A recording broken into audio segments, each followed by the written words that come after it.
Assalamualaikum warahmatullahi wabarakatuh. Nama saya Firsa Maliawati. Saya dari Universitas Negeri Makassar, jurusan Psikologi Pendidikan dan Bimbingan. Di sini saya mau memenuhi tugas UTS saya, tugas UTS Assessment BK dalam kelompok. Yang pertama itu ada angket.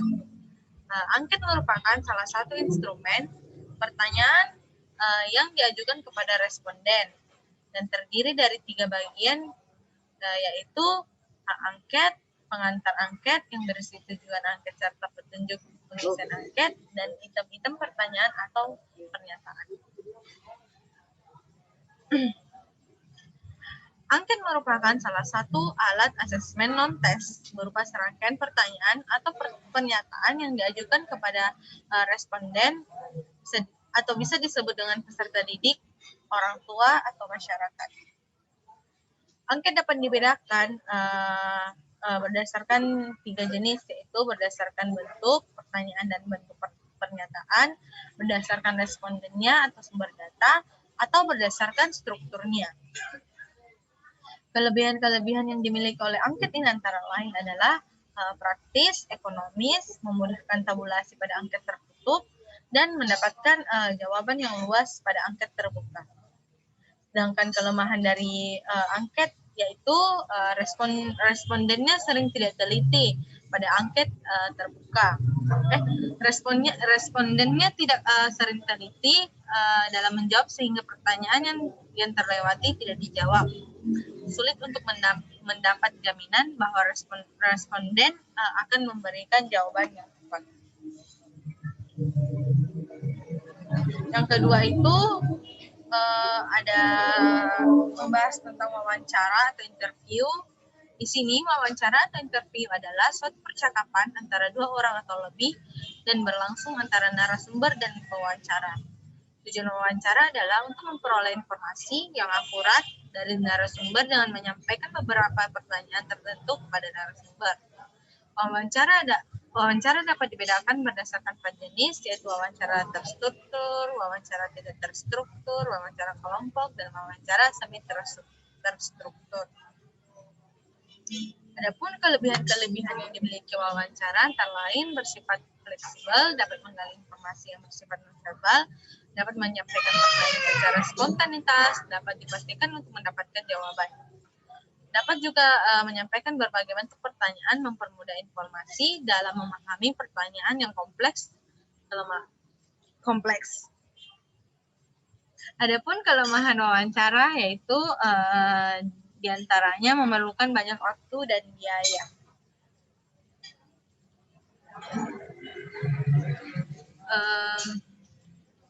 Yang selanjutnya yang akan saya bahas yaitu ada observasi. Observasi adalah proses sistematis dalam merekam pola perilaku objek dan kejadian-kejadian tanpa menggunakan pertanyaan atau berkomunikasi dengan subjek. Proses tersebut mengubah fakta menjadi data. Istilah observasi diarahkan sebagai kegiatan memperhatikan secara akurat, mencatat fenomena yang muncul, dan mempertimbangkan hubungan antara aspek dan fenomena tersebut.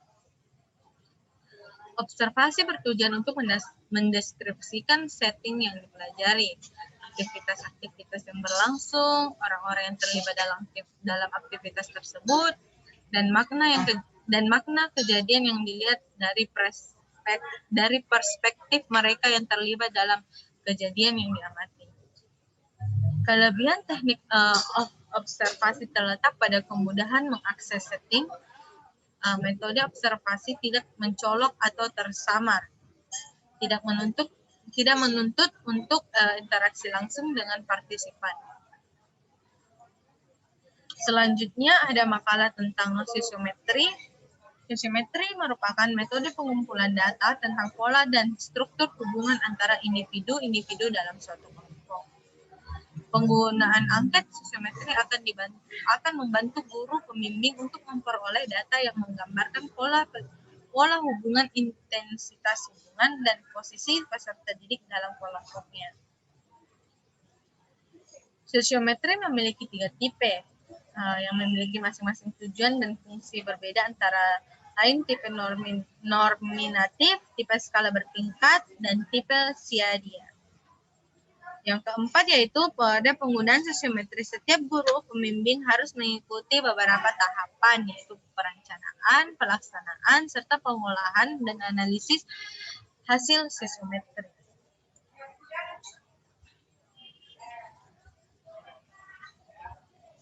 Yang kelima itu saya akan membahas tentang biografis.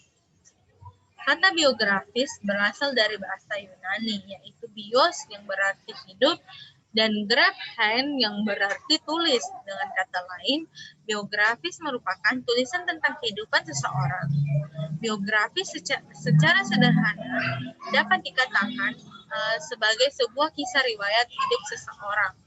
Biografi dan autobiografi adalah alat pengumpulan data dalam rangka program bimbingan di sekolah untuk mengetahui bagaimana perkembangan hidup murid tertentu secara menyeluruh dan garis besarnya. Tujuan biografis adalah agar konselor dapat memahami keadaan peserta didik yang berhubungan dengan minat, cita-cita, riwayat penyakit, dan pengalaman hidup.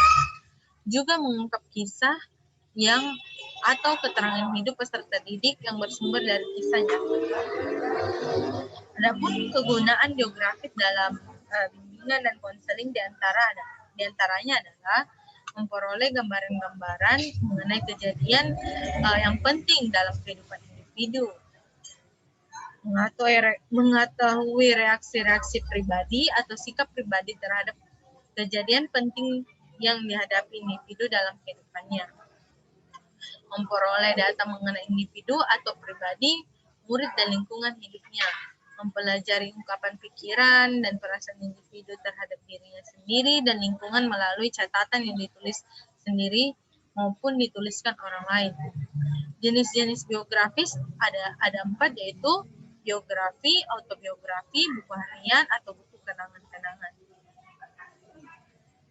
Tahap analisis biografi yaitu merangkum semua kejadian yang penting, mengkelompokkan antara pengalaman yang menyenangkan dan kurang menyenangkan, memisahkan data yang berkenan dengan aspek pikiran, perasaan, perilaku atau sikap, dan lain-lain yang ingin diketahui konflik. Menghitung selisih antara aspek positif dan negatif secara menyeluruh, menjumlahkan aspek positif dan negatif dari masing-masing kategori. Menjumlahkan aspek positif dan negatif secara menyeluruh diambil dari kesimpulan secara umum, menghitung selisih aspek positif dan negatif per kategori. Disimpulkan per kategori pengalaman yang dialami hasil analisis biografi ditampilkan dalam profil. Adapun yang terakhir yaitu inventory, merupakan bagian dari beberapa instrumen pengumpulan data terhadap diri siswa. Inventory bagian dari teknik non-testing yang dimaksudkan teknik penilaian untuk memperoleh gambaran terutama mengenai karakteristik sikap atau kepribadian. Inventory yang biasanya digunakan dalam pelayanan BK adalah inventory tugas perkembangan atau ITP. Ada beberapa instrumen pengumpulan data yang dapat digunakan untuk memperoleh gambaran mengenai karakteristik, sikap, atau kepribadian, diantaranya observasi, interview, angket, daftar cek masalah, atau autobiografi, kunjungan rumah, catatan angket, atau pedoman wawancara. Ditinjau dari segi pengungkapan data, maka sifat dari teknik ini adalah approach self-report, sebab individu dengan inventoris itu dapat menyatakan segala aspek-aspek kepribadian secara bebas. Adapun bentuk dari inventoris itu dapat berupa dapat berupa angket, checklist, atau rating scale. Dengan alat-alat ini diharapkan individu dapat menunjukkan biasanya ia merasa bagaimana ia bersikap, berbuat, dan mengerjakan sesuatu. Berdasarkan tujuan-tujuan itu, maka kita kita mengenal adanya berbagai jenis inventory seperti personality inventory, interest inventory, dan attitude inventory. Ya itulah tadi penjelasan dari saya, lebih dan kurangnya mohon dimaafkan. Wabillahi taufiq wal hidayah. Assalamualaikum warahmatullahi wabarakatuh.